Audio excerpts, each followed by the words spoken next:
ગણિત ધોરણ 6 પ્રકરણ 14 પ્રાયોગિક ભૂમિતિ ભાગ 4 ભાગ 4 ની અંદર આપણે સ્વાધ્યાય 14.2 ના પ્રશ્ન 4 અને 5 ની વાત કરવાની છે.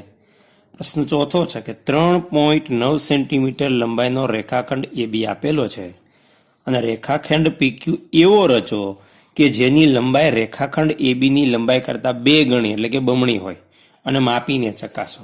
તો અહીંયા સૌપ્રથમ તો આપણે 3.9 સેન્ટીમીટર લંબાઈનો રેખાખંડ આપેલો છે જે આપણે માપપટ્ટીની મદદથી દોરી દેવાનો છે. તો પહેલું કામ કરીએ, 3.9 સેન્ટીમીટર લંબાઈનો રેખાખંડ AB દોરવાની. એના માટે આપણે અહીંયા 0 આગળ બિંદુ A નક્કી કરી દઈએ. આ બિંદુ A નક્કી થઈ ગયું અને 3.9 આગળ બિંદુ B નક્કી કરી દઈએ. આ 3 ની માથે 9 કાપા આટલા 3.9 સેન્ટીમીટર લંબાઈનો રેખાખંડ AB. આ આપણું A બિંદુ અને આ આપણું B બિંદુ. હવે આપણે એક માપપટ્ટીની મદદથી રેખાખંડ AB દોરી દઈએ. આ થઈ ગયો રેખાખંડ AB. આ આપણને આપેલો છે. તો આપણો પહેલો મુદ્દો થઈ ગયો કે 3 પોઈન્ટ, અહીંયા આપણે મુદ્દા લખતા જઈએ સાથે સાથે. રચનાના મુદ્દા.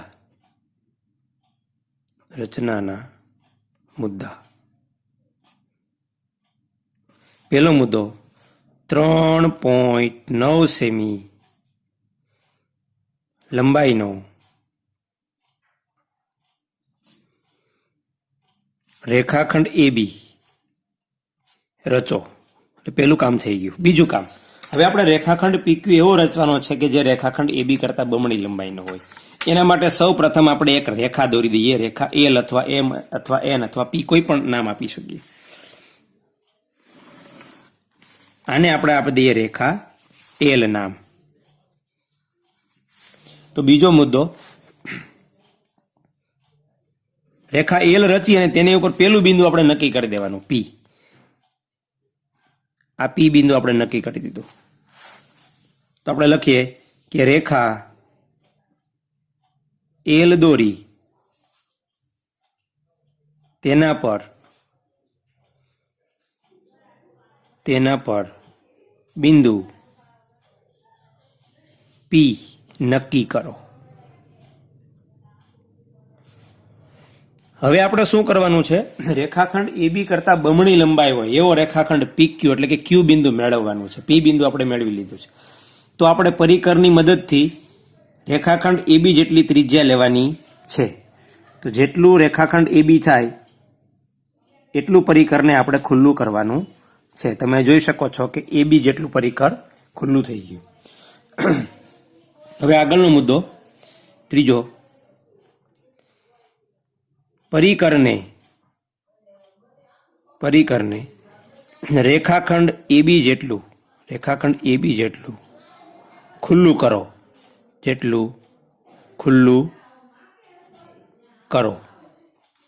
થઈ ગયું. ચોથો મુદ્દો, P ને કેન્દ્ર લઈ અને રેખા L પર ચાપ દોરો. આ ચાપ રેખા L ને જ્યાં છેદે ત્યાં આપણે કોઈ એક બિંદુ નામ આપી દે. દાખલા તરીકે X. Q નામ નહીં આપે કારણ કે Q તો હજી આપણે મેળવવાનું છે. બરાબર. તો ત્યાર પછીનો મુદ્દો થયો કે P ને કેન્દ્ર લઈ, કેન્દ્ર લેવું એટલે કે એમની પરિકરની અણી છે એ P ઉપર મૂકવી.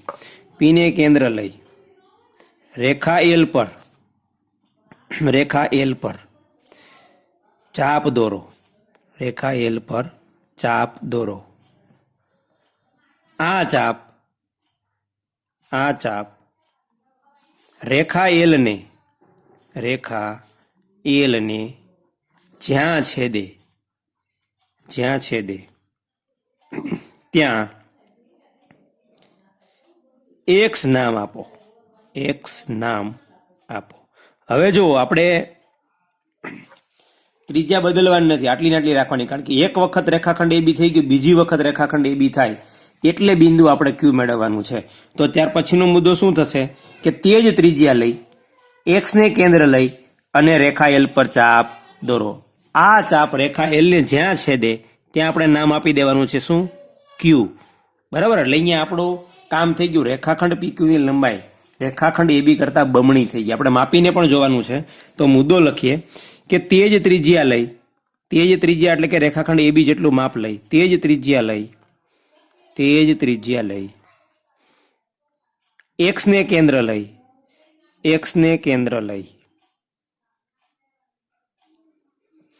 રેખા એલ પર ચાપ દોરો આ ચાપ રેખા એલને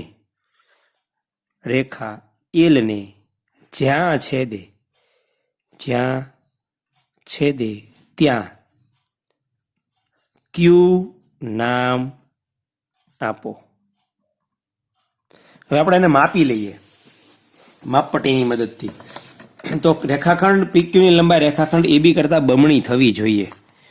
તમે જોઈ શકો છો કે અહીંયા જો પેન્સિલની અણી જેટલો પણ ફેરફાર હશે તો આપણને માપમાં ભૂલ જોવા મળશે. અહીંયા મારે પણ 1 મિલીમીટરનો ફેરફાર આવ્યા છે, પણ છતાં આપણે પ્રેક્ટિકલી બની આનું બમણું કરી દેવાનું. 3.9 વત્તા 3.9 એટલે કે 7.8. અહીંયા 7.8 થઈ જવું જોઈએ, કારણ કે બોલપેનની અણી જેટલું પણ જો જાડાઈ વધી જશે તો 1 મિલીમીટરનો ફેરફાર આવશે. મારે પણ 1 મિલીમીટરનો ફેરફાર આવે છે, એટલે આપણે અહીંયા કહી દેવાનું કે રેખાખંડ PQ ની લંબાઈ કેટલી છે? 7.8 સેન્ટીમીટર. હવે મુદ્દો લખી દેવાનો છે. આમ રેખાખંડ PQA રેખાખંડ AB કરતા બમણી અથવા 2 ગણી લંબાઈનો રેખાખંડ થશે. આપણે કીધું છે માપીને ચકાસો. ત્યાર પછીનો મુદ્દો લખી દઈએ. માપપટ્ટીની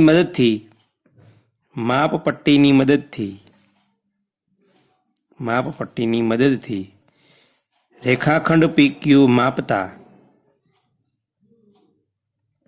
7.8 સેન્ટીમીટર થાય છે. અહીંયા આપણા રચનાના મુદ્દા પણ પૂરા અને રચના પણ પૂરી.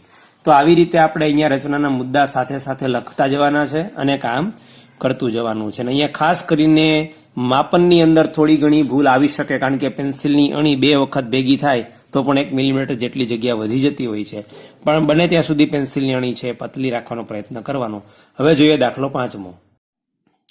દાખલો 5મો છે કે 7.3 સેન્ટીમીટર લંબાઈનો રેખાખંડ AB અને 3.4 સેન્ટીમીટર લંબાઈનો રેખાખંડ CD આપેલા છે. રેખાખંડ AB અને રેખાખંડ CD ની લંબાઈના તફાવત જેટલો એટલે કે બાદ બાકી જેટલો રેખાખંડ XY રચવાનો છે. તો આપણને 2 જે રેખાખંડ આપ્યા છે એ પેલા માપપટ્ટીની મદદથી આપણે દોરી દઈએ. એક તો આપ્યો છે 7.3 સેન્ટીમીટર લંબાઈનો રેખાખંડ AB, એટલે આ 0 આગળ A બિંદુ અને 7.3 આગળ આ B બિંદુ. આપણું A અને B બિંદુ નક્કી થઈ ગયા. હવે આ રેખાખંડ AB પણ નક્કી થઈ ગયો. હવે આપણે એને દોરી દઈએ. એટલે પહેલો મુદ્દો આપણને આપણી પાસે આપી દીધો છે કે 7.3 સેન્ટીમીટર લંબાઈનો રેખાખંડ પહેલા તો AB રચો. પછી બીજો આપ્યો છે 3.4 સેમી લંબાઈનો રેખાખંડ CD, એ પણ આપણે દોરી દઈએ. C અને D બિંદુ મેળવી દઈએ. આ 0 આગળ C બિંદુ અને 3.4 આગળ આ બિંદુ D. આ B અને C અને D બિંદુ મેળવી દીધા છે આપણે, એને જોડી દઈએ એટલે રેખાખંડ CD પણ આપણને મળી ગયો. તો પેલો મુદ્દો પણ આપણે થઈ ગયો. રચનાના મુદ્દાની અંદર રચનાના મુદ્દા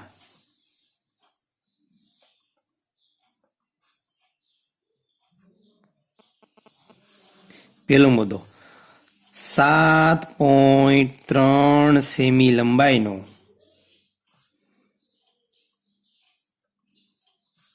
રેખાખંડ AB અને 3.4 સેમી લંબાઈનો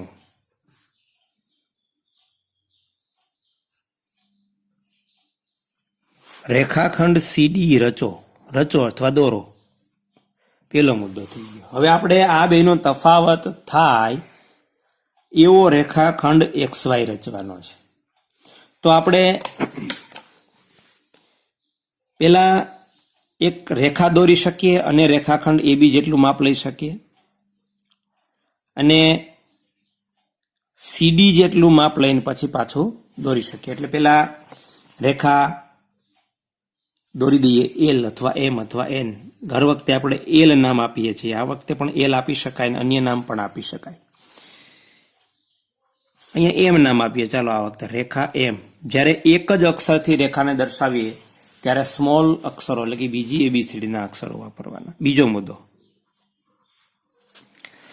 કે રેખા M દોરી તેના પર બિંદુ X નક્કી કરો. આપણે બિંદુ X લઈ લેવાનું છે. X નહીં પણ કોઈ બીજું નામ લઈ લઈએ X સિવાયનું, કારણ કે રેખા XY તો આપણે એનો તફાવત મેળવવાનો છે, બરાબર. P લઈ લઈએ, તેના પર બિંદુ P નક્કી કરો.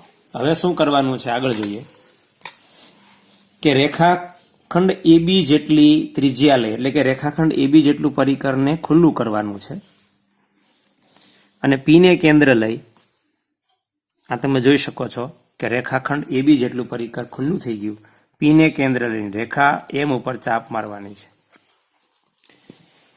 રેખા M ઉપર ચાપ મારીએ ત્યારે આપણે અહીંયા બીજી ચાપ અહીંથી મારશું એટલે આ અહીંયા X બિંદુ આવશે અને અહીંયા Y. તો આ બિંદુ Y નક્કી થઈ ગયું. આ બિંદુ Y નક્કી થઈ ગયું. X આપણે હજી મેળવવાનો છે. તો ત્રીજો મુદ્દો થશે રેખાખંડ AB જેટલી ત્રિજ્યા લઈ P ને કેન્દ્ર લઈ રેખા M પર ચાપ દોરો. આ ચાપ રેખા M ને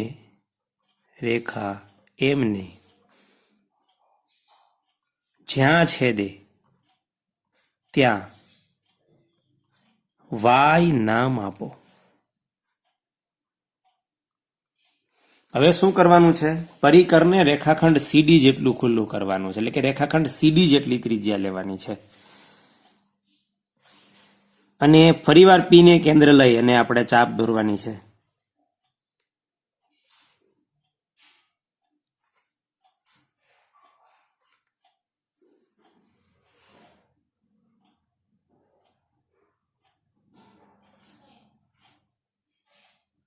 આ રેખાખંડ CD જેટલી ત્રિજ્યા થઈ ગઈ. P ને કેન્દ્ર લઈને ચાપ મારી દઈએ એટલે કે રેખાખંડ AB માંથી રેખાખંડ CD બાદ કરી દીધું, આટલું વધશે. આ ચાપ જ્યાં છેદે ત્યાં X નામ આપવાનું છે. એટલે રેખાખંડ XY છે એ કેવડો થશે? રેખાખંડ AB અને રેખાખંડ CD ના તફાવત જેટલો, બરાબર. પછી આપણે એને માપવાનું છે. ચોથો મુદ્દો રેખાખંડ CD જેટલી ત્રિજ્યા લઈ P ને કેન્દ્ર લઈ ચાપ દોરો. આ ચાપ રેખા M ને જ્યાં છેદે ત્યાં X નામ આપો.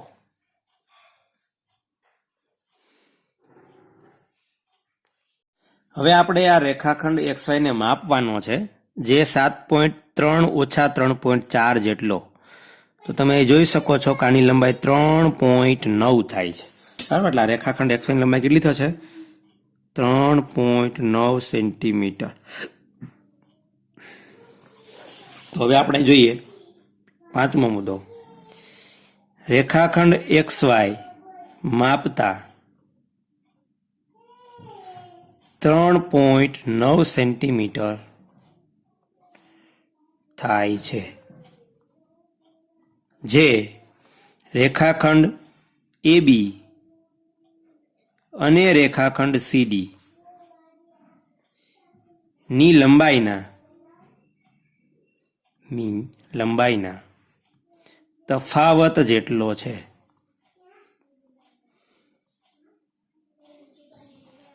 આપણે 7.3 માંથી 3.4 બાદ કરશું એટલે 3.9 વધશે, જે આપણે અહીંયા માપ મળે પણ છે.